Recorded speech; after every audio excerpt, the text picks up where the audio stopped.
prosecutor? Right? Does anyone know American football? You know American football? American football, we have offense and defense. Right? Offense and defense, but they are both on the same team. They have different roles, responsibilities, but the objective of the offense and defense is to win the game. Right? Prosecutors and police have different roles and responsibilities, but you are on the same team.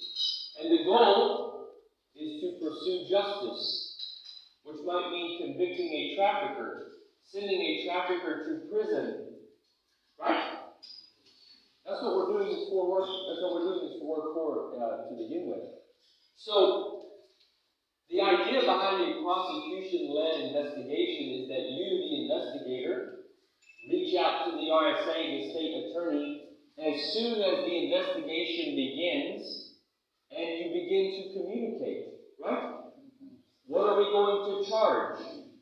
What is the evidence that we need? What are the ingredients that we need? Right? And you're working together to build the investigation. How many of you have the phone number in your phone for the RSA or the state attorney who handles your cases? Raise your hand. Okay? There's many that don't raise their hands. What's the problem? If you don't know who your RSA or your state attorney is at your station, you need to let me know. I will connect you. You got it?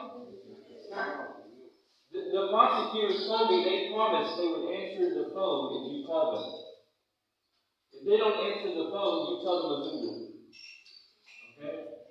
We have to start working as a team. We are on the same team. We can't point fingers at each other. You didn't do this. You didn't do this. You did this. You didn't do that. No. We have to start working as a team. Okay? That is the idea behind a prosecution-led investigation. Guess what? It doesn't mean that the prosecutor says, okay, you move over, I'm taking over now. I'm the one in charge. No. That's not the role of the prosecutor. You still get to do your job. They get to do their job, but you're working together. You're working together. Right? Because, it is the prosecutor who has to go into the courtroom and prove the case, what? Beyond a reasonable doubt. So, it is important for them to be involved in the investigation. Because they ultimately are the ones who have to go to the courtroom to prove it. It ain't you. You may have to testify, but it's not your burden to prove it. It's the prosecutor. So, this little book, it's a very quick read. We created it at CID headquarters with police and prosecutors.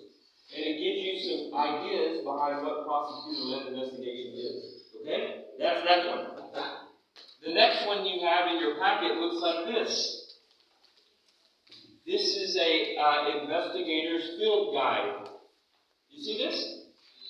So again, last year we worked with CID headquarters and we drafted a short document that gives you strategies, techniques, things that you can do to be an effective investigator. You with me? In trafficking cases. This is specific to Uganda. We wanted to give you ideas on collecting evidence, interviewing witnesses, interviewing suspects, gathering intelligence. We wanted to give you some ideas on how to do that, and we put it in this little guidebook. We're going to talk about some things from this today. This will kind of be our guide. Now, when I moved to Uganda in 2019, I had one of these Ugandan people, they tell me, now listen, Mzungu, do you know, if you want to hide something from a Ugandan, do you know where you put it? In a book. Banange. I said, no, I don't believe that. I think police and prosecutors are interested in becoming better at their job. Are you interested in becoming better at your job? Some of you have been on the force for 34 years, right? Do you know that you can never stop learning, right? The day that you think you know it all is the day that you retire from the police force. Nobody knows it all. We're all still learning. I'm still learning from you. I have learned so much from you in my time in Uganda.